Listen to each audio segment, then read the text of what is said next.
And I want to read a passage from one of his lectures, which I think is one of the greatest things he ever wrote, and which has been a very marvelous thing for me. It was in a lecture delivered to a group of clergy in Switzerland a considerable number of years ago, and he writes as follows. People forget that even doctors have moral scruples, and that certain patients' confessions are hard even for a doctor to swallow. Yet the patient does not feel himself accepted, unless the very worst in him is accepted too. No one can bring this about by mere words. It comes only through reflection, and through the doctor's attitude towards himself and his own dark side. If the doctor wants to guide another, or even accompany him a step of the way, he must feel with that person's psyche. He never feels it when he passes judgment. Whether he puts his judgments into words or keeps them to himself makes not the slightest difference.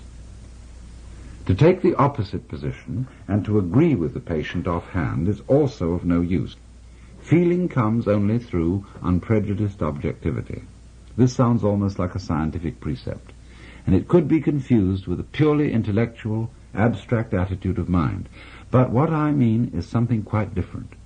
It is a human quality, a kind of deep respect for the facts, for the man who suffers from them, and for the riddle of such a man's life.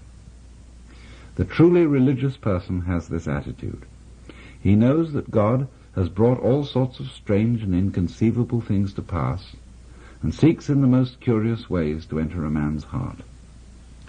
He therefore senses in everything the unseen presence of the divine will. This is what I mean by unprejudiced objectivity. It is a moral achievement on the part of the doctor, who ought not to let himself be repelled by sickness and corruption. We cannot change anything unless we accept it. Condemnation does not liberate, it oppresses. I am the oppressor of the person I condemn, not his friend and fellow sufferer. I do not in the least mean to say that we must never pass judgment when we desire to help and improve. But if the doctor wishes to help a human being, he must be able to accept him as he is. And he can do this in reality only when he has already seen and accepted himself as he is. Perhaps this sounds very simple, but simple things are always the most difficult. In actual life, it requires the greatest art to be simple, and so acceptance of oneself is the essence of the moral problem and the acid test of one's whole outlook on life.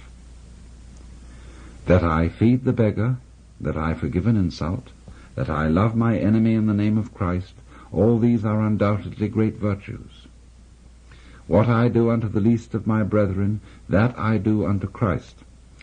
But what if I should discover that the least amongst them all, the poorest of all beggars, the most impudent of all offenders, yea, the very fiend himself, that these are within me, and that I myself stand in need of the alms of my own kindness, that I myself am the enemy who must be loved, what then? Then, as a rule, the whole truth of Christianity is reversed. There is then no more talk of love and long-suffering. We say to the brother within us, Raka, and condemn and rage against ourselves. We hide him from the world. We deny ever having met this least among the lowly in ourselves, and had it been God himself who drew near to us in this despicable form, we should have denied him 1,000 times before a single cock had crowed.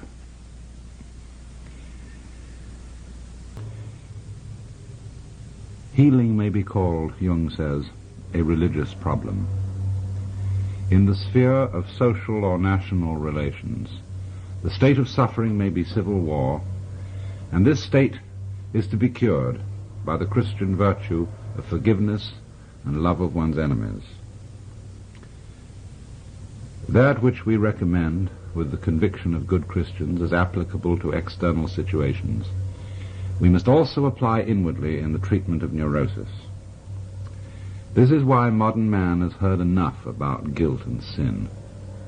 he is sorely beset by his own bad conscience, and wants rather to know how he is to reconcile himself with his own nature, how he is to love the enemy in his own heart, and call the wolf his brother. The modern man does not want to know in what way he can imitate Christ, but in what way he can live his own individual life, however meager and uninteresting it may be.